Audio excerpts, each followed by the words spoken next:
भाभी, अमर तो आपके माता पिता भी नहीं हैं। आज जो मेरा दुख है कभी ना कभी आपका भी होगा। भगवान ना करे तब आपकी भाभी आपके साथ ऐसा व्यवहार करे जैसा आप मेरे साथ कर रही हो। मोहिनी रोते हुए बोली। लेकिन ममता तो आज पूरे दम के साथ बोल रही थी। उसे कोई लेना देना ही नहीं था कि उसके कारण किसी की आंखों में आंसू आ रहे हैं या किसी का दिल दुख रहा है। बड़ी बेशर्मी के साथ उसने मोहिनी को जवाब दिया। अरे मेरी किस्मत तुम्हारी जैसी नहीं है। जब तक मम्मी जी थे पापा जी थे हमने रिश्ता निभा दिया। यही तक बहुत है। अब ज्यादा हमारे सिर चढ़कर तांडव करने की जरूरत नहीं है। अब जब माता पिता ही नहीं रहे तो अपनी जिम्मेदारी खुद उठाओ। कम से कम इतनी अकल तो तुम्हें भी होनी चाहिए। आखिर कब तक हम तुम्हारी जिम्मेदारी उठाएंगे। सही कहा भाभी। इतनी अकल तो मुझ में ही होनी चाहिए थी। पर पता नहीं क्यों भाई के लिए बेशर्म बनकर यहाँ चली आई। भूल गई थी कि भाई तो तुम्हारा ही पति है। अब वो तुम्हारी ही सुनेगा, मुझसे तो क्या लेना देना। कहकर मोहिनी ने अपने आंसू पोंछे और चुपचाप अपना सामान लेने अपने कमरे में चली गई। सामान पैक करते हुए आंखों से निरंतर आंसू बहे जा रहे थे। रह रहकर पति नमन का चेहरा आंखों के सामने घूम रहा था। नमन के घर में उसकी इज्जत तो थी। उसने अपने पैरों पर खुद ही कुल्हाड़ी मार ली। दूसरों के लिए अपना घर बिगाड़ लिया। और बात कुछ भी नहीं थी। सिर्फ एक सोने के गहनों के पीछे इतना बड़ा तमाशा कर दिया कि बीच में रिश्तेदारों को ही बचाव करना पड़ गया। लेकिन उसके बाद ताव ही ताव में हमेशा हमेशा के लिए मायके आ गई। माता पिता ने भी अपने घर में उसे जगह दे दी। पर माता पिता के बाद ये जगह रह जाएगी, ये उम्मीद तो उसे बिल्कुल नहीं थी। मोहिनी की शादी 4 साल पहले ही नमन के साथ हुई थी। नमन के परिवार की आर्थिक स्थिति मोहिनी के परिवार की आर्थिक स्थिति से कम थी। पर क्योंकि नमन की सरकारी नौकरी थी, वो पटवारी था, इसलिए उसके माता पिता ने उसकी शादी नमन से कर दी। ये सोचकर कि अभी स्थिति कमतर है लेकिन आने वाले वक्त में वो अच्छा खासा कर ही लेगा। आखिर इसमें ऊपर का पैसा भी तो है। पर पति नमन तो बहुत ही ईमानदार व्यक्ति थे। उसके परिवार में उसके माता-पिता और एक छोटी बहन थी। नमन के पिता की एक परचूनी की दुकान थी। बहन नेहा अभी कॉलेज में पढ़ रही थी और माँ एक कुशल गृहिणी थी। सब के सब जितना था उसी में संतुष्ट थे। हालांकि मोहिनी का अपने ससुराल में मन नहीं लगता था। उसे हर चीज़ में कमी ही कमी नजर आती थी। कई बार तो वो इस बारे में अपने पापा से शिकायत भी कर चुकी थी। आपने जानबूझकर मुझे ऐसे घर में पटक दिया। क्या मैं कभी इतनी कमियों में रही हूँ। लेकिन हर बार पापा उसे यही समझाते कि नमन अभी कमज़ोर है। हमने तो सोचा था कि पटवारी है तो आने वाले वक्त में अच्छा खासा कर लेगा। लेकिन तेरा पति तो ईमानदार निकला। क्या करे। थोड़ा उसको समझा कि ईमानदारी छोड़कर ऊपर के पैसे भी ले लिया करे।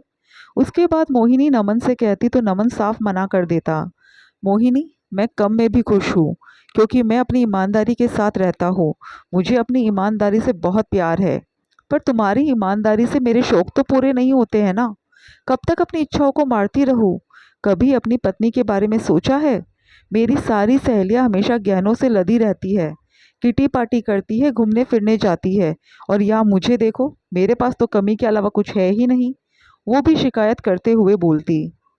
लेकिन शादी के कुछ दिनों बाद मोहिनी के किसी रिश्तेदार को नमन से कुछ काम निकलवाना था।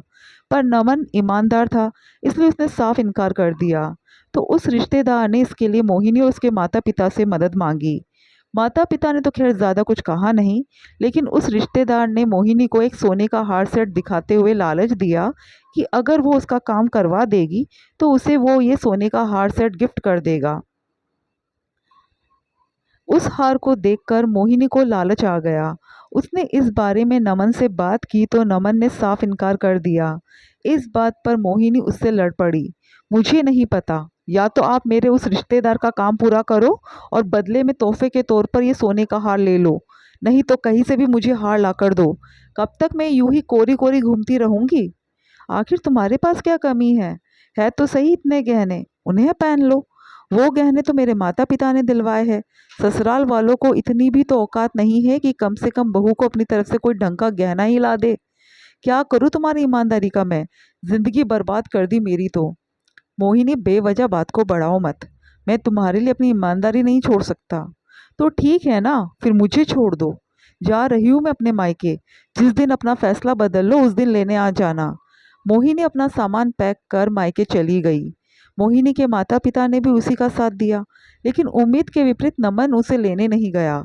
आखिर अपनी जिद में मोहिनी दोबारा ससुराल ही नहीं गई, बल्कि उसने तो नमन और अपने ससुराल वालों को डराने के लिए तलाक के पेपर भेज दिए। लेकिन वो उस समय शॉक रह गई जब नमन ने उन तलाक के पेपर पर साइन करके भिजवा दिए। आखिर रिश्तेदारों के बीच बचाव करने से सहमति से तलाक भी हो गया। तब से वो अपने मायके में ही रह रही थी। यहीं पर उसने एक स्कूल ज्वाइन कर लिया। लेकिन माता पिता के राज में जिंदगी ऐशो आराम से कट रही थी। भाभी पर हुक्म चलाना, मन किया तो काम करना, नहीं तो भाभी तो थी ही सही। भाभी के साथ कभी बनाई ही नहीं तो भला भाभी क्यों साथ देगी। अभी 3 महीने पहले माता पिता की कार एक्सीडेंट में आकस्मिक मृत्यु हो गई। माता पिता के जाने का दुख तो था ही, पर फिर भी ये दम था कि भाई भाभी अभी भी उसके सामने झुकेंगे, इसलिए अभी भी उन्हें अपने हिसाब से चलाने की कोशिश कर रही थी। लेकिन उस समय वो हैरान रह गई जब उसे पता चला कि भाई ने धोखे से मकान भी अपने नाम कर लिया है और अब भाभी उसे अपना बंदोबस्त कहीं और करने को कह रही है। खैर, अपना सामान पैक कर वो बाहर आई तो भाई सोफे पर बैठा हुआ था। उसने उसकी तरफ देखकर कहा, भाई ये तूने अच्छा नहीं किया, अपनी ही बहन के साथ बेईमानी कर दी। दीदी तो उसमें गलत किया है, आखिर ईमानदार लोग तो तुम्हें भी पसंद कहा है। आखिर भाई का जवाब सुनकर वो ज़्यादा कुछ कह नहीं पाई। हालांकि उसने बाद में कोर्ट में इसके लिए अपील ज़रूर की और कोर्ट में अभी भी केस पेंडिंग चल रहा है। फिलहाल तो मोहिनी गर्ल्स हॉस्टल में रहकर अपना गुजारा कर रही है।